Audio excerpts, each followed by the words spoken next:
Hallelujah. Hallelujah. Thank you, Lord.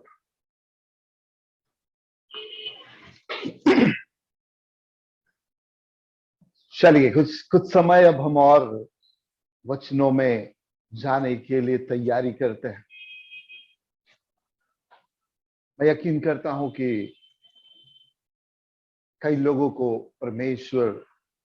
से परमेश्वर बातें करेगा।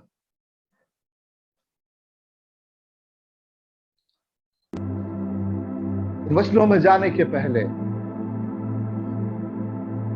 मैं जरूर चाहूंगा आपको एक छोटा सा रिकैप बताने के लिए। जिन्होंने शायद मेरा पिछली स्टडी यदि नहीं देखी हो, यदि आपने नहीं देखा हो, मैं आपसे गुजारिश करूंगा कि जरूर से जाइए और उस स्टडी को देखिए, क्योंकि मैं वहीं से आगे कंटिन्यू करना चाहता हूं। तो यदि आपको कोई चीजें नहीं समझी तो आप उससे थोड़ा सा टैली करिए ताकि आपको सभी चीजें समझ में आए। जैसा मैंने पिछले स्टडी में बताया था, और हम लोग कोई जल्दी से टाइप करके भी मुझे बता सकते हैं कितने % लोग क्रिश्चियन है इस वर्ल्ड में 2020 के आंकड़े ले तो। यदि आप लोग मेरी बातों को गहराई से समझ रहे, सीख रहे हैं, तो मैं ये जानना चाहूंगा, क्योंकि मैंने पिछले स्टडी में बताया था कितने % लोग टोटल इस वर्ल्ड में आज मसीही लोग पाए जाते हैं। नीलेश भाई कहते हैं 5%। ओके, ये तो कट छट कर 5 पर पहुंचे थे। टोटल 31% से हम लोग काटते। मैं अपनी तरफ से नहीं काट रहा हूं, मैं कोई जज नहीं हूं। मैं तो वचन के साथ में सिखाते मैंने आपको 5% पर लेकर आया था, 5%। और उस 5% के बाद में हम लोग मत्ती 24 में गए, और मत्ती 24 में उन चेलों ने यीशु से पूछा कि अंत के समय में क्या होगा। तो उस यीशु ने इस 5% लोगों के विषय में बताया कि बड़े बड़े 3 धमाके हो गए, और ये 5% से कटते 2% में आ जाएंगे।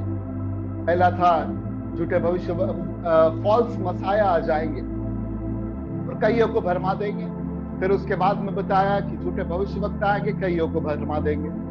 और फिर उसके बाद में एक पावर डेमोन्स्ट्रेशन होगा, और ऐसा भी होगा कि कई चुनों को भी भरमा दे। क्या भविष्यवाणी, 10 पॉइंट भविष्यवाणी। जो बातें मैंने किसी को नहीं बताई, ये प्रभु के दास ने आके मुझे बताया, और इसलिए मैं इस पर विश्वास करता हूं और कईयों को भरमा दे। तो काटते हम 2% पे आए। मैं प्रभु को धन्यवाद देता हूं कि आप लोगों ने क्वालिफाई कर लिया 2% के लिए। कंग्रेचुलेशंस। बात यहीं पे नहीं रुकती है मेरे प्रियो, अब तो खेल शुरू हुआ। अब हम 2% के आगे बढ़ना चाहते हैं। आज यदि समय परमिट करे, यदि हम 8:30 बजे तक का यदि मेरे पास समय हो, तो मैं आपको इसके आगे भी बताना चाहूंगा कि हमको क्या करना है सो हम क्वालिफाई कर सकेंगे। मैं आपको अधूरे में नहीं छोड़ना चाहूंगा। मेरी आवाज आ रही है आप लोगों को? मेरी आवाज आ रही है क्या?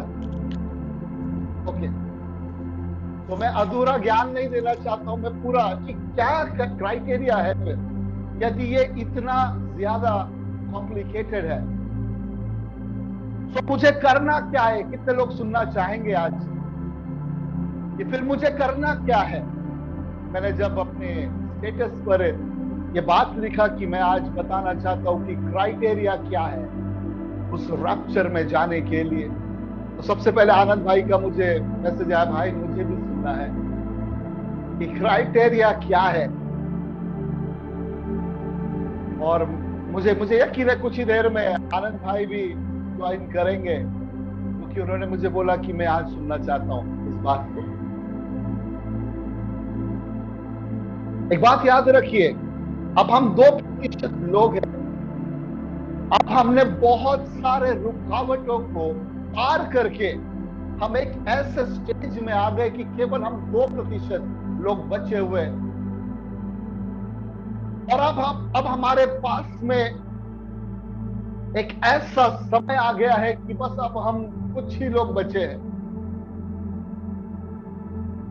मैं आपको थोड़ा सा आराम से लिख लिख कर समझिए, आप लोग लिख भी सकते हैं अपने डायरीज में। जिस समय यीशु मत्ती 24 में जब चेलों ने आकर पूछा कि अंत के दिनों में के विषय में हमको बता,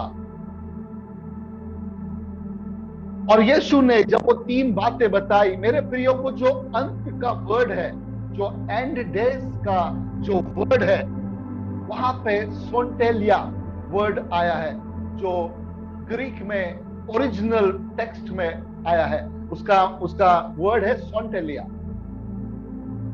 और उस सोंटेलिया वर्ड का मतलब है कंप्लीशन, मतलब एक चीज कंप्लीट हो गई। मुझे मुझे पता है कई लोग स्पोर्ट्स से रिलेटेड है। मैं आपको इसको एक स्पोर्ट्स के माध्यम से बताता हूं, सुनिए। एक क्रिकेट का मैच है, और क्रिकेट के मैच में 3 मैचेस की सीरीज है। 3 मैचेस की सीरीज है। और पहला मैच हुआ, वहां पर इंडिया हार गई अगर ऑस्ट्रेलिया से, इसका मतलब है मैच खत्म हो गया। और वो खत्म का जो वर्ड है वो है सोंटेलिया। मेरे ख्याल से आप समझ रहे हैं मैं क्या बता रहा हूं। उस मैच को हारने के बाद भी इंडिया के पास में और भी 2 चांस है। यदि ये दोनों भी चांस में जीत जाए तो सीरीज जीत सकते हैं। और इसलिए वहां पर जब यीशु उस चेलों को बता रहा था, या उस चेलों ने यीशु से पूछा था, तो यीशु ने सोंटेलिया के बारे में या सीरीज के पहले मैच के विषय में बताया था कि अंत के दिनों में क्या क्या होगा। और वो 5% से 3% पर लेकर आ गया। परंतु जिस समय पौलुस तिमुथी को लिख रहा था, मैं चाहता हूं वो भी वर्ड्स को, 2 तिमुथी उसका 3रा अध्याय और उसका पहला पद। 2 तिमुथी उसका 3रा अध्याय और उसका पहला पद, यहां पर ऐसा लिखा है, और ये स्मरण रख, ये जान रख कि अंतिम दिनों में कठिन समय आएंगे। ओके, तो यहां पर भी अंतिम दिनों के विषय में एक बात यहां पर लिखी गई है। परंतु ये जो कठिन दिन है, ये जो अंत का दिन है, यहां पर जो वर्ड आया है वो कुछ अलग है। यहां पर सोंटेलिया वर्ड नहीं आया है, परंतु यहां पर एस्केटोस डेज आया है। यहां पर ओरिजिनल टेक्स्ट में इस वर्ड के विषय में एस्केटोस लिखकर आया है, और इसका मतलब है एंड ऑफ द सीरीज। मतलब ये सीरीज के 3 मैचेस के जो सीरीज है, उसके एंड के विषय में पौलुस लिख रहा है। ये पहले मैच के लिए नहीं, वहां से तो आपके पास में, यदि आप झूठे भविष्यवक्ताओं में फंस गए थे, आप वहां से भी आ सकते हैं। यदि आप झूठे मसीहा के चुंगल में फंसे थे, आप वहां से भी आ सकते हैं। परंतु जिस पद के विषय में पौलुस तिमुथी को लिखता है, वो वाला मैच नहीं है, परंतु ये वो वाला पद है जहां से रिटर्न होना असंभव है। इसीलिए वहां पर लिखा है end of the series, it is all over. कितने लोग समझ रहे हैं मेरी बात को? कितने लोग समझ रहे हैं? या आप चाहेंगे तो मैं इसको और डेप्थ में भी जाकर समझा सकता हूं। यदि आप समझ रहे हैं, टाइप करके बता सकते हैं कि समझ रहे हैं। तो मैं आपको एक ही चीज बता रहा हूं कि ये दोनों भी एंड में डिफरेंस है। और अब हम वो वाले एंड पर नहीं है जिस यीशु ने चेलों को बताया था कि झूठे भविष्यवक्ता, काफी झूठे भविष्यवक्ता आ गए, काफी।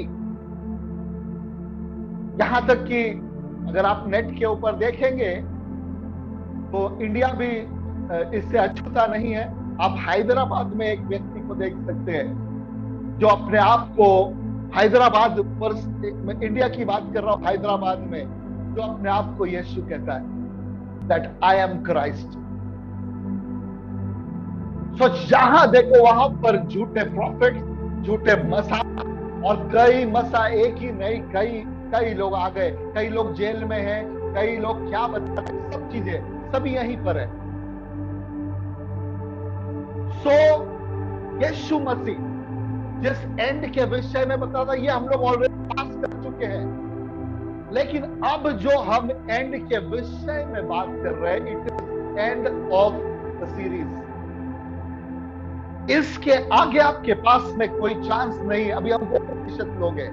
सुनिए, अब यहां पर जाके पौलुस कहता है कि भयंकर दिन आने वाले, और वो भयंकर के लिए एक वर्ड आया हुआ है, और वो है, आप अगर इंग्लिश में पढ़ते होगे तो पेरिलियस टाइम, पेरिलियस टाइम आ रहा है। और प्रवीण भाई कहते हैं please put off the computer sound. Okay,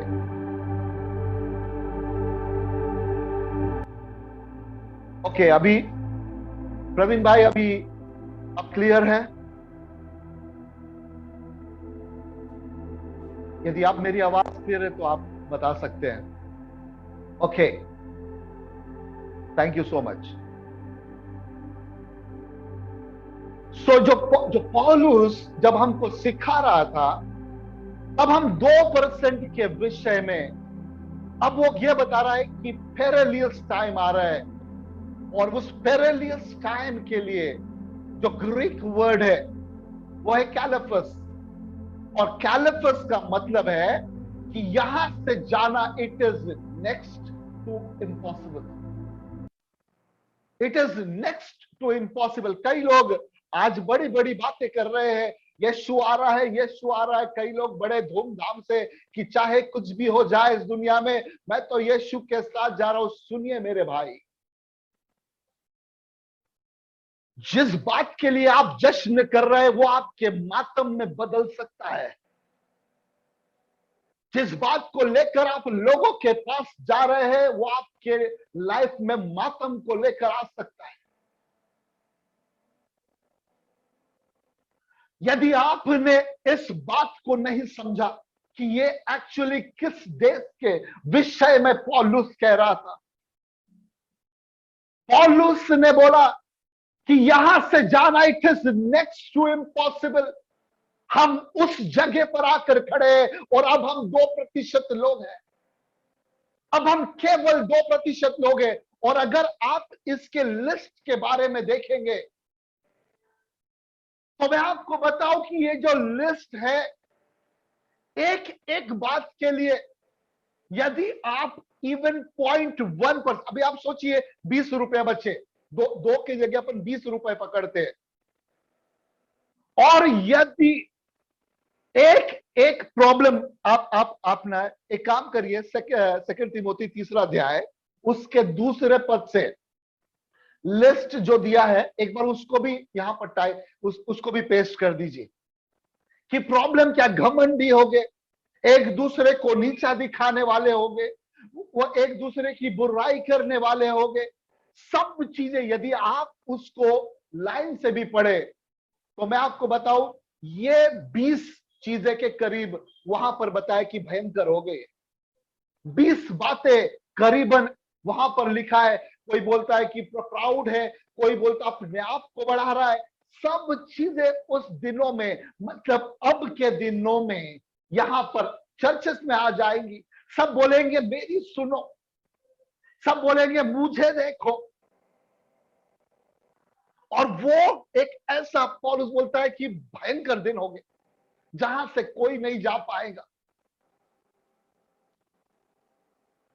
मैं आप उनके विषय की बात कर रहा हूं जो अपने आप को 2% में पाते हैं। मेरा आज का जो टॉपिक है, सुने बगैर नहीं जाना।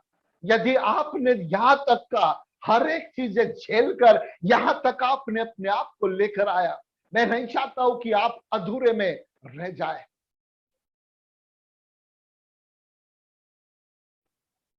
यदि एक एक एक एक बात के लिए, यदि, अब देखिए, विश्वासघाती, ढीठ, घमंडी, ये 20 तरह के बीमारियां बताया है पौलुस ने। यदि इसको हम हाफ हाफ मार्क भी देंगे काटने के लिए, तो भी 1% लोग चले जाएंगे। यहां तक तो आप आ गए, यहां तक तो नितिन आकर बैठ गया और अब घमंड में भर गया, क्योंकि अब परमेश्वर मुझसे बातें कर रहा है, परमेश्वर का अभिषेक मेरे ऊपर आ गया। और मैं पैसे, कई लोग इतने बड़े ओहदे पर जाने के बाद पैसे लेने लोभी हो जाते हैं, पैसे दीजिए मैं ये करूंगा। अगर हम सबको और काटने लगे 2% में से, तो 1% बचेगा। मैं और ज्यादा नहीं काटना चाहता हूं। कल रात में गौरव भाई ने मुझे बोला कि ब्रदर, आपने डरा कर तो 2% पर लेकर आ गए, अब इससे ज्यादा मत काटो। इसलिए मैं डराना नहीं चाहता हूं, मैं सच्चाई बता रहा हूं। इसीलिए मैं तुम्हारे बोलने की वजह से मैं ज्यादा नहीं काटता हूं। चलिए 1% पर लाकर हम छोड़ते हैं। क्या आप उस 1% में है? मैं एक प्रश्न पूछना चाहता हूं, क्या कभी इंसानों को उड़ते हुए देखा है? सच्चाई में बताइए, हवा में उड़ते देखा है? यदि किसी ने देखा हो तो मुझे जरूर बताइए कि हवा में उड़ रहे हैं हम बगैर पंख के। चलिए छोड़िए, ये तो एलॉन मस्क ने लाखों करोड़ों से रुपए खर्चा करा ऊपर जाने के लिए। आपको फ्री में ऊपर जाना है। It is a super natural event. Super natural. आपकी तैयारी कैसे है? आप 1% में आ गए, आप 1% में आ गए, कॉन्ग्रेचुलेशन। आपको हवा में उड़ना है, 7 साल बादलों में रहना है। वो एलॉन मस्क 2 मिनट भी नहीं रह पाया, अरबों से रुपए खर्चा किया। आपको 7 साल ऊपर रहना है। आपकी तैयारी कैसी है? आपने तैयारी कैसे करी है? बातें हम लोग बड़ी बड़ी कर सकते हैं कि रैप्चर हो रहा है, अब तो हम जा रहे हैं। मेरा क्वेश्चन, रैप्चर से रैप्चर, आपको तो क्या मैं बता रहा हूं, कई लोग शॉक हो जाएंगे, कई लोग शॉक हो जाएंगे। इतना बड़ा जश्न जो मना रहे, रैप्चर हो रहा है, यीशु आ रहा है, एंड का साइन दिख रहा है। एंड के साइन किसी और के लिए नहीं, आपके लिए और मेरे लिए बताए गए कि अब तो होशियार हो जा, अब तो सुधर जा। किसी और के लिए नहीं है ये विश्वासियों के लिए साइन है। That turn back to god, Yeshu के पीछे जाइए। हम 1% में है। क्या वाकई में हमने ऐसी तैयारी करी है? सुपरनैचुरल इवेंट, सुपरनैचुरल इवेंट में हम जा रहे हैं। कैसी तैयारी है हमारी? कैसे? मैं बताऊं, नीरज चोपड़ा ने साल भर से अपने मोबाइल बंद कर दिया एक ऐसे मेडल के लिए। उसने 1 साल अपने किसी भी दोस्तों से बात नहीं किया, सिर्फ एक मेडल के लिए। और आप कह रहे हैं कि मुझे हवा में उड़ना है, 7 साल बादलों पर रहना है, 1 मिनट मोबाइल बंद नहीं कर सकते हैं, एक छोटी सी चीज नहीं छोड़ सकते। दारू छोड़ दो, कल से छोड़ूंगा ब्रदर, आज आखिरी बार पीता हूं। बेटा जाओ और गलत संबंधों को तोड़ दो। मैं सोच रहा हूं, प्रार्थना कर रहा हूं, प्रभु सहायता करे, कभी नहीं करेगा सहायता, क्योंकि प्रभु ने आपको पीना नहीं सिखाया, गलत गलत संबंध करना नहीं सिखाया, तो वो क्यों आकर आपसे छुड़ाएगा?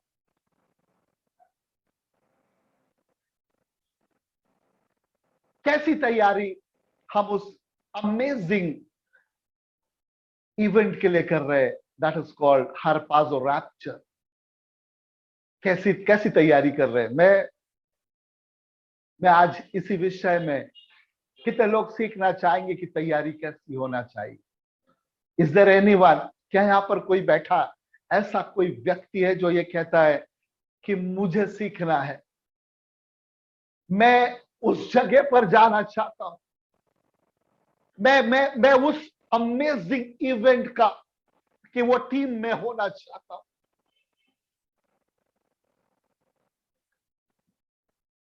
मेरे प्रियो, आपने बहुत पीड़ाएं देख ली,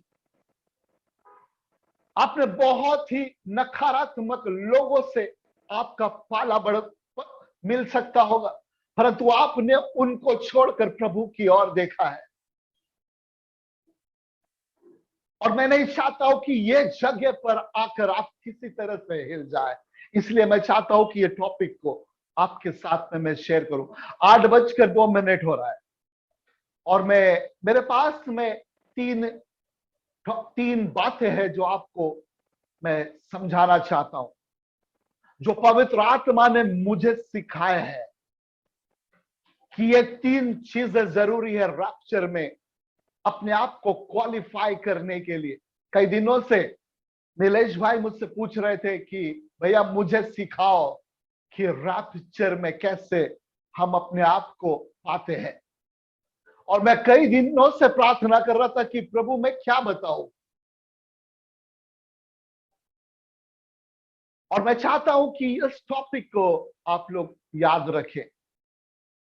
यदि यदि मैं 8:30 तक इसे खत्म ना करूं तो मैं नेक्स्ट संडे 7 बजे दोबारा आपके पास आऊंगा और इसे कंटिन्यू करूंगा।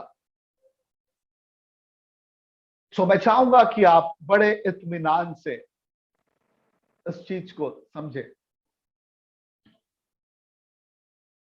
यदि आप अपने आप को रैप्चर में, यदि आप चाहते कि परमेश्वर आपको उठा ले, सबसे पहली चीज परमेश्वर आपके अंदर क्या देखता है? सबसे पहली चीज आपके अंदर वो क्या देखता है? मैं जब ये इन वचनों के बारे में मनन कर रहा था तब परमेश्वर की आत्मा मुझे एक ही चीज बता रही थी कि बेटा सुन, परमेश्वर तुम क्या चूज करते हैं, तुम क्या निर्णय लेते हैं, व्हाट इज योर सिलेक्शन। इसके विषय में परमेश्वर बहुत ही ज्यादा आपको देखता है कि आप क्या चुनते हैं।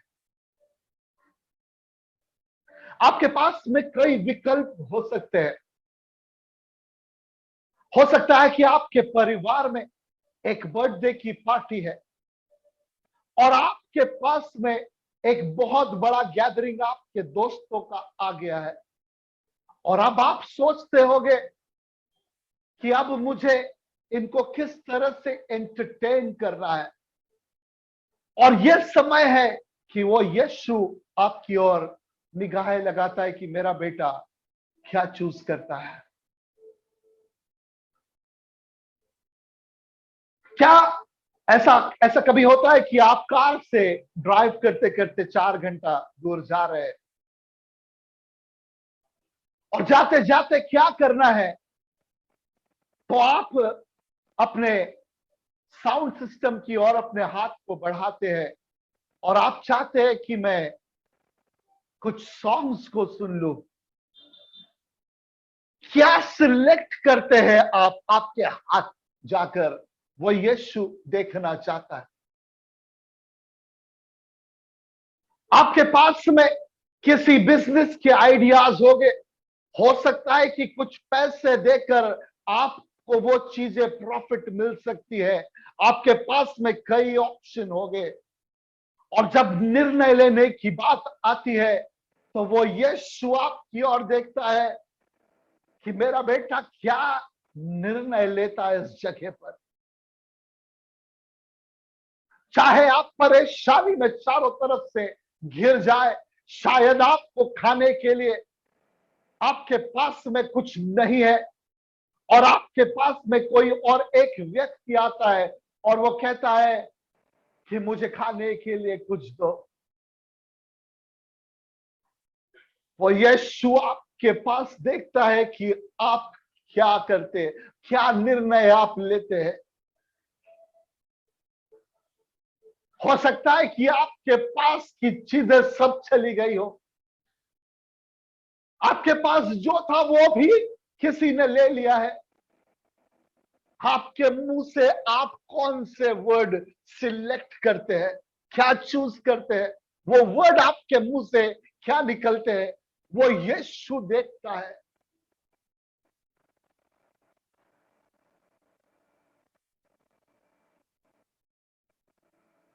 सब चीजें अच्छा होगा तो सब चीजें ठीक है। मेरे प्रियो, जब नकारात्मक स्थिति आ जाती है, वो परमेश्वर थ्रोन पर बैठकर ऐसा देखता है कि अब देखना मेरा बेटा कितना जबरदस्त डिसीजन लेगा, और उस डिसीजन के ऊपर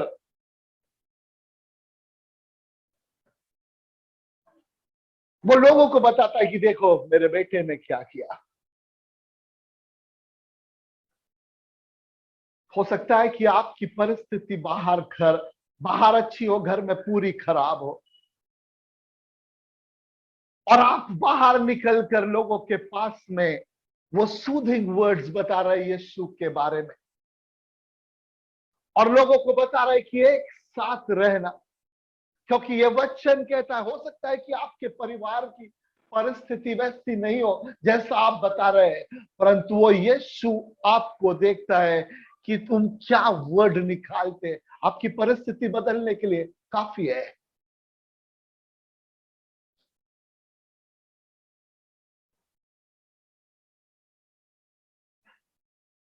सो आपके पास में कई विकल्प हो सकते हैं, कई चीजें कि आपका नाम हो जाए। हो सकता है कि आपके घर में पार्टी है और आप डीजे बजाकर नाच रहे हैं, हिंदी गाने पर सब चीजें धूम हो रही है, कल जाकर लोग बोलेंगे क्या पार्टी हुई। आपके पास में ये ऑप्शन हो सकता है, लेकिन आपने चूज किया नहीं नहीं, हम यीशु के गाने को बजाएंगे, हम गॉस्पेल के सॉन्ग बजाएंगे, हमको किसी और चीजों की जरूरत नहीं है। और ये चीज वो परमेश्वर आपके विषय में देखता है। यदि आप अपने आप को 1% में पाते हैं, 1% में, सबसे पहली चीज जो पवित्र आत्मा सिखाती है वो एक ही चीज है, बहुत ही सावधानी से चुनिए, बहुत ही सावधानी से। आज बड़े बड़े लोग, बड़े बड़े प्रभु के दास लोग इस चूज करने के विषय में गिर जा रहे हैं। मेरे प्रिय, मैं कई लोग यहां पर है, मैं आपको बताना चाहता हूं, एक बहुत बड़ा प्रभु का दास जिसने इस एरा में, इस 10 साल में कई जवानों को यीशु के पास लेकर आया, उसका नाम कैमरून मेंडिस है। जिस समय चूज करने की बात आई, उसने फिल्मी गानों को चूज किया यीशु को बताने के लिए, फिल्मी गाने।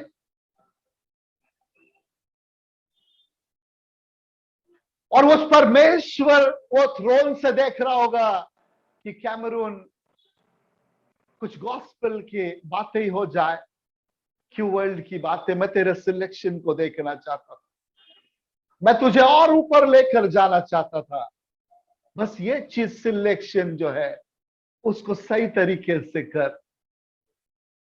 हो सकता है कि आपके यहां पर पार्टी हो रही है और आपने बोला नहीं नहीं, मैं क्या करता हूं, पिक्चर के गाने नहीं बजाऊंगा लेकिन ऑफ ट्रैक्स बजाऊंगा, जिसमें वो वर्ड नहीं होगा परंतु वो म्यूजिक होगी। वो परमेश्वर वो भी देखता है कि आप क्या सिलेक्ट, आपके मन में क्या है, क्यों ना गॉस्पेल के सॉन्ग्स ही बजा दे। मेरी बात कितने लोग समझ रहे हैं, मेरी बात कितने लोग समझ रहे हैं।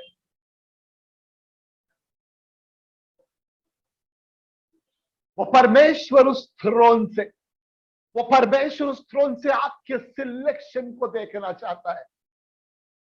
आपकी परिस्थिति नकारात्मक क्यों ना हो, परंतु आप क्या चूज करते हैं, आप क्या क्या क्या निर्णय लेते हैं, उसकी और वो देखना चाह। आपका एक करेक्ट मूव परमेश्वर खुश हो जाएगा आपसे, बस एक सही सिलेक्शन पर।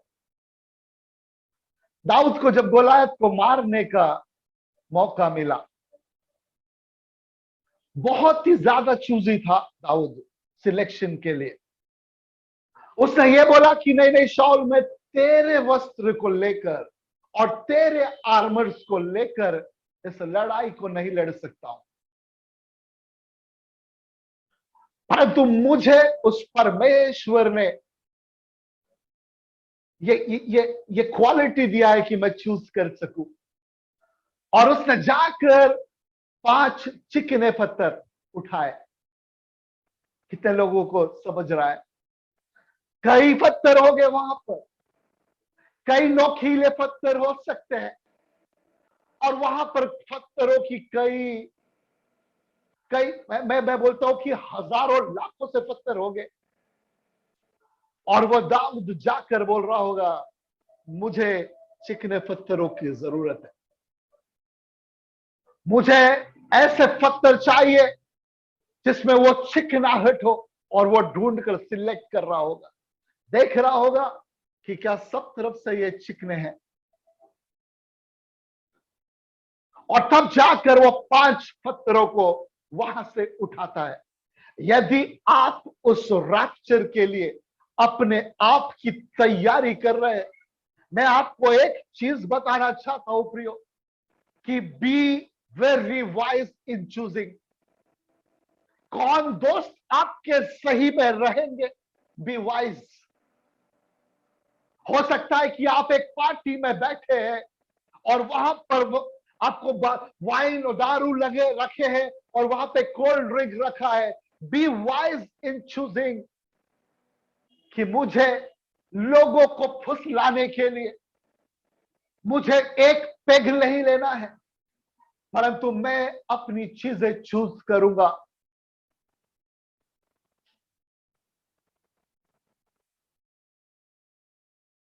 और जब आप चूज करेंगे, मैं आपको समझाना चाहता हूं कि किस चीज को चूज करना है, तो वो परमेश्वर आपसे बहुत ही खुश होगा। और आप देखना कि आप रैप्चर के लिए एक कदम आगे पहुंच जाएंगे।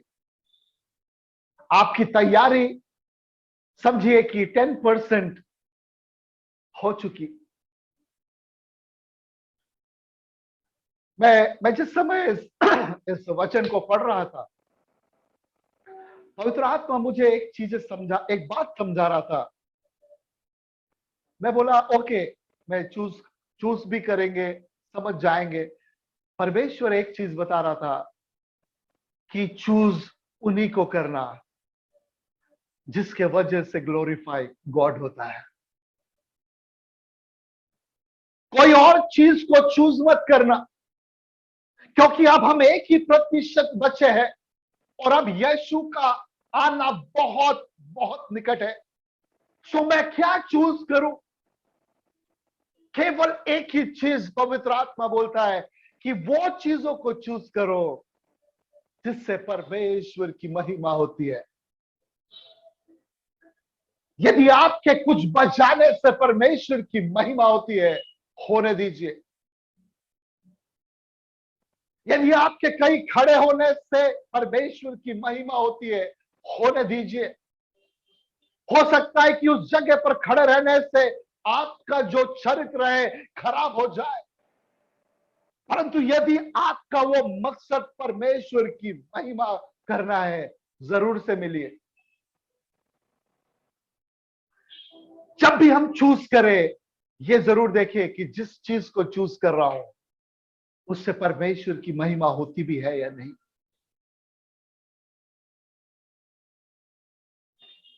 एक वचन को हम लोग निकालते हैं,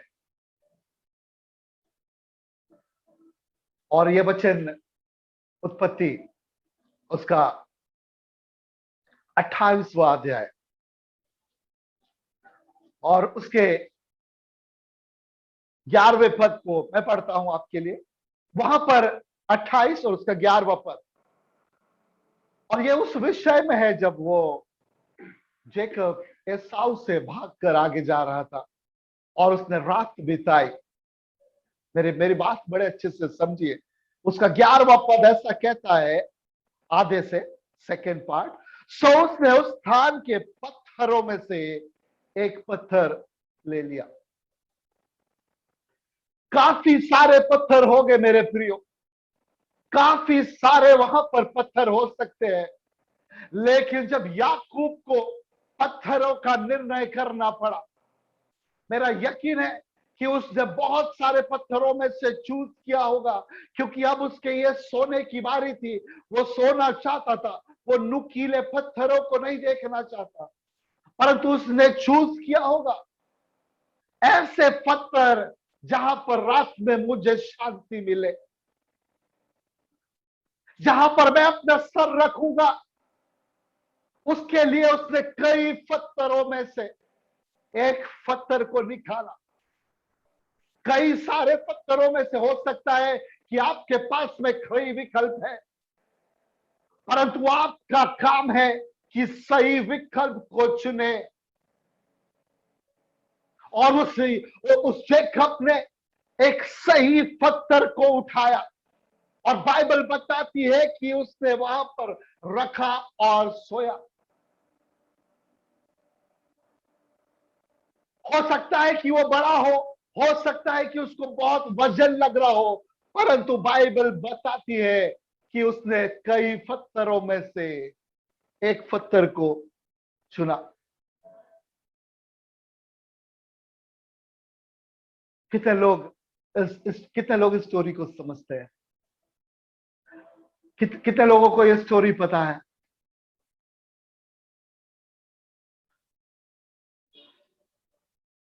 बाइबल बताती है कि उसने अपनी तकिया बनाकर तकिया बनाकर सो गया। उस पत्थर को तकिया बनाकर कंफर्ट हो रहा होगा और वो सो गया। 12वां पद क्या कहता है? तब उसने क्या देखा कि एक सीढ़ी पृथ्वी पर खड़ी है और उसका सिरा स्वर्ग तक पहुंचा। अमेजिंग ना? यदि नुकीले पत्थर होते मेरे प्रियो, यदि ऐसा पत्थर होता जहां पर उसको नींद ना आए, तो शायद यह स्वप्न उसको कभी भी जिंदगी में नहीं देखने पाता। परंतु उसका सही सिलेक्शन उन पत्थरों का उसको ऐसी नींद दिया कि सोते ही उसने एक ऐसा स्वप्न देखा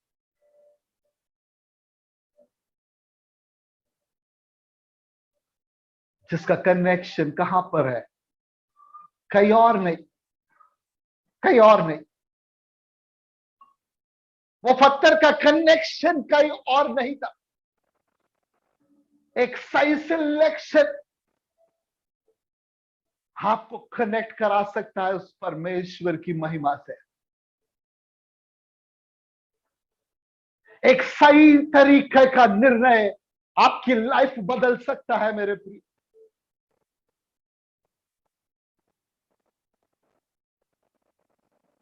आज क्या निर्णय करते हैं? अपने परिवार में कोई तकलीफ आ जाती है तो हम सोचते हैं, अपने पूरे निर्णय हम इधर से उधर कर देते हैं। वो जेकब परेशानी में था, परंतु उसने फिर भी ये नहीं बोला कि जो भी पत्थर हो मैं उस पर सो जाऊंगा। नहीं नहीं नहीं, उसने सही तरीके का पत्थर सिलेक्ट करा। परमेश्वर करे आपको यह अनुग्रह दे कि सही लोगों की पहचान हो जाए। सही लोगों की पहचान कैसे होगी? केवल वही जो आपको परमेश्वर से मिलाए। यदि मैं आपको यह बोलूं मुझे फॉलो करो, आई एम फॉल्स। यदि कोई आकर ये कहे कि मुझे देखिए, मुझे फॉलो करिए, मेरी टीचिंग लीजिए, it is a false teaching.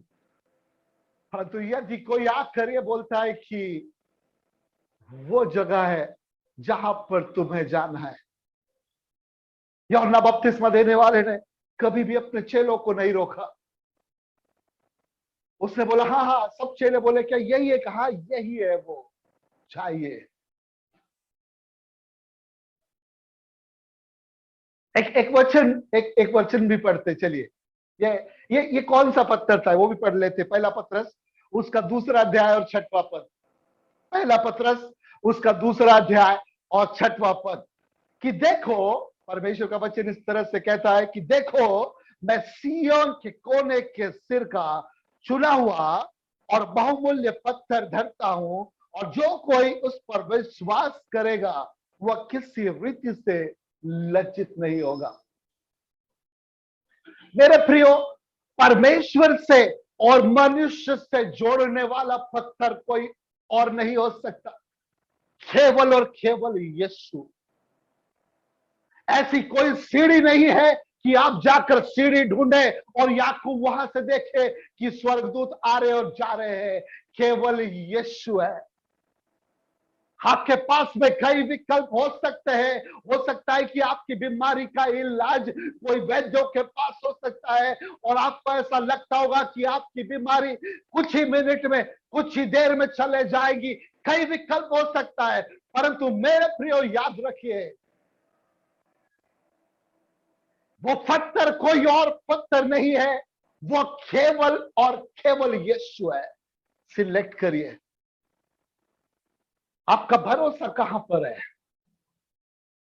आपका भरोसा कहां पर है? बहुत सारे ईश्वर हो सकते हैं, बाइबल बताती है, सिलेक्ट द राइट वन। हम उस परमेश्वर की बात कर रहे हैं जिसके पास मेरे सभी अनसुलझे सवालों का जवाब है। कोई और पत्थर हो ही नहीं सकता जो उस पृथ्वी को और स्वर्ग को कनेक्ट कर दे सिवाय यीशु के। परंतु उसके लिए आपको पत्थरों में से चूज करते आना पड़ेगा। यदि आप अपने आप को उस 1% में पाते हैं, सही लोगों के पीछे, सही लोगों से कनेक्शन, सही लोगों का सिलेक्शन करिए, क्योंकि अब समय ही नहीं बचा। अब हमारे पास कुछ समय नहीं बचा। जैसे रेवरेंड अब्राहम ने बताया, बस आने पर है। कई लोगों के लिए आनंद के जगह मातम का कारण बन जाएगा, बस एक ही रीजन से, गलत सिलेक्शन। बच्चा बड़ा हो रहा है, 21 साल का, जो लड़की मिली शादी कर लो, गलत सिलेक्शन। जो अच्छी दिख रही है शादी कर लो। और वो गॉड वहां से, वो परमेश्वर वहां से देखता है, जिसको मैंने इसके लिए बनाई, क्या वाकई में ये वो सिलेक्ट करता भी है या नहीं। परमेश्वर ने आदम को बोला कि अच्छा नहीं है कि तू मैं इसे अकेला पाऊं, और मैं चाहता हूं कि तेरे लिए मैं एक साथी बनाऊं। और बाइबल उसी के बाद में बताती है कि परमेश्वर ने जानवरों को लेकर आया और बोला कि देखो जरा जमता हो तो कोई सिलेक्ट कर लो, किसी के साथ में शायद में तुम्हारा मेट बनने के लिए कोई है क्या। परंतु मेरे प्रियो, आदम ने सही सिलेक्शन किया। आज आप क्या सिलेक्शन करते हैं, बहुत ज्यादा इंपॉर्टेंट है। 8:25 हो रहे हैं। मुझे ऐसा लगता है कि हमको एक ही पॉइंट पर यहां पर रुकना पड़ सकता है। आज आप क्या निर्णय लेते हैं, क्या सिलेक्शन करते हैं? आज बहुत इंपॉर्टेंट है मेरे प्रियो। सभी दोस्त अगर गलत काम कर रहे हैं, सभी आपके साथ में रहने वाले यदि गलत काम कर रहे हैं, तो क्या आपका सिलेक्शन, आप क्या सिलेक्ट करते हैं? आपके निर्णय परमेश्वर देखना चाहता है प्रियो। आप कैसे विपरीत परिस्थिति में आप सही सिलेक्शन करते हैं? वो परमेश्वर उस थ्रोन से बैठकर आपके हर एक मूव को देख रहा है। आपको लग रहा होगा कि परमेश्वर नहीं देख रहा, परंतु वचन कहता है उस परमेश्वर की आंखें आप पर सदैव लगी रहती है। आप चाहे अकेले भी हो तो भी परमेश्वर आपको देख रहा है। चाहे आप किसी भी परिस्थिति में हो, आपको वो परमेश्वर देख रहा है। यदि आप अपने आप को उस 1% लोगों में पाते हैं, 1%, मैं आपसे विनती करता हूं, अब से लेकर आगे तक, यीशु के आने तक सही निर्णय लेना सीखे, सही सिलेक्शन करना सीखे। जब हम हॉस्पिटलों में जाते, हम कैसे सही डॉक्टरों के पीछे हम लोग ढूंढते कौन है सबसे अच्छा, हम उसकी ज्यादा चिंता करते हैं। परंतु हम जब किसी पर भरोसा करने की बात आती है, हम चूज नहीं कर पाते। बाइबल बताती है कि गलत संगति अच्छे अच्छे कैरेक्टर को भी खराब कर देती है। Be wise in choosing. हम ऐसे ही नहीं जा सकते हैं मेरे प्रियो, हम ऐसे ही किसी के भी साथ नहीं रह सकते हैं मेरे प्रियो। चूज करना सीखिए, क्योंकि अब यीशु आने पर है। अब यीशु कभी भी आएगा। क्या वाकई में मेरी तैयारी, मुझे पता है कि यहां तक परमेश्वर की आत्मा ने हमको लेकर आया है, परंतु यहां से जब हम आगे जाने की बात करते हैं, तो वहां पर पौलुस कहता है it is impossible, it is next to possible. यहां से जाना बहुत ही कठिन है, कठिन समय आने वाले हैं। हम कैसे निर्णय करते हैं? क्या जिसके साथ में आप रोज बात करते हैं वो परमेश्वर की महिमा करता है? क्या आपको वो यीशु के बारे में हमेशा बताता है? यदि नहीं करता, अनफ्रेंड करिए। कई लोगों को मैंने फेसबुक में बस 4 दिन 5 दिन पहले फेसबुक का अकाउंट बनाया, कई लोगों को अनफ्रेंड करना पड़ा, एक ही रीजन से। 2 बार तो वो वचन वचन डालते और तीसरे बार इस वर्ल्ड की बातों में उनके पोस्ट नजर आ रहे थे। I don't want to be a part of such community. मुझे ऐसे लोगों की जरूरत नहीं है। मैं ऐसे लोगों को ढूंढ रहा हूं जो केवल परमेश्वर की महिमा करे, जिनके मुंह से केवल उस परमेश्वर के नाम को ऊंचा करने के बारे में बातें होने पाए सब हमेशा। ऐसे लोगों को मैं सोचता हूं, ऐसे लोगों के बीच में मैं भी पाया जाऊं। मैं कोई बहुत बड़ा इंसान नहीं हूं, मैं तो उनके बीच में अपने आप को सुरक्षित बनाना चाहता हूं। यदि आप भी अपने आप को, अपने परिवार को ये सुरक्षा देना चाहते हैं, मैं आपको बताना चाहता हूं, सही निर्णय लेना सीख ले। आज से कहिए कि प्रभु, अब से मेरे मोबाइल पर जितने भी ऐसे दोस्त हैं जिसके वजह से मैं यीशु आपकी महिमा नहीं कर पाता, ब्लॉक कर दीजिए। नहीं चाहिए हमको। यदि आप उस 1% में, इस 1% से लेकर उस बादल का रास्ता तय करना है, यदि आप चाहते हैं, ये फोर्स नहीं कर रहा हूं, परंतु यदि ये आपका सोच है कि मैं यहां तक नहीं रुकना चाहता हूं, मैं यहां से बादल के ऊपर भी जाना चाहता हूं, वो सुपर नेचुरल इवेंट है प्रियो, और हमको अपनी सुपर नेचुरल तैयारी भी करना पड़ेगा। अनफ्रेंड करना शुरू करिए, नहीं चाहिए मुझे।